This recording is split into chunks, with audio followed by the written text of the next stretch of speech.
33 বছর ধরে বলিউড শাসন করেছেন শাহরুখ খান। দিলওয়ালে দুলহানিয়া লে জায়েঙ্গে থেকে জওয়ান, তার বলিউডে পথ চলা নিজেই এক সিনেমার কাহিনী। বলিউডে পা দেওয়ার 3 দশক পর তার হাতে ধরা দিয়েছে বহু আকাঙ্ক্ষার জাতীয় পুরস্কার। তবে এখানেই শেষ নয়, ভাগ্যদেবী যেন এবার একটু বিশেষ নজর দিয়েছেন কিং খানের দিকে। তাই তো বলিউড বাদশাহ শাহরুখ খান এখন বিশ্বের সবচেয়ে ধনী অভিনেতা।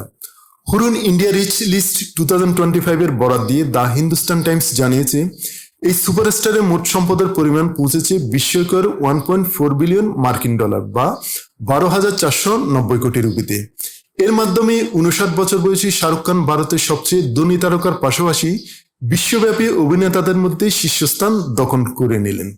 এই বিশাল অর্জনের মাধ্যমে শাহরুখ খান পেছনে ফেলেছেন বহু আন্তর্জাতিক তারকাকে। তার বর্তমান সম্পদ এখন পপ তারকা Taylor Swift 1.3 billion dollar, Hollywood action তারকা আর্নল্ড শোয়ার্জনেগার 1.2 বিলিয়ন ডলার ও কৌতুক অভিনেতা জেরি সাইনফিল্ড 1.2 বিলিয়ন ডলারের চেয়েও বেশি। হুরুন রিপোর্টে বিশেষভাবে উল্লেখ করা হয়েছে, গত বছর শাহরুখের সম্পদ 870 বিলিয়ন ডলার থাকলেও এবছর তা 1.4 বিলিয়ন ডলারে পৌঁছেছে। সিনেমায় অভিনয়ের পাশাপাশি প্রযোজনা থেকে বিজ্ঞাপন চিত্র, মডেলিং এর নানা মাধ্যম থেকেই কারে কারে অর্থ কামিয়েছেন তিনি। বুধবার তালিকাটি প্রকাশ করেছেন হুরুন রিসার্চ ইনস্টিটিউট। প্রতি বছর এই তালিকা প্রকাশ করে গবেষণা প্রতিষ্ঠানটি, যেখানে ভারতের বিভিন্ন ক্ষেত্রে তারকাদের সম্পদের হিসাব তুলে ধরা হয়।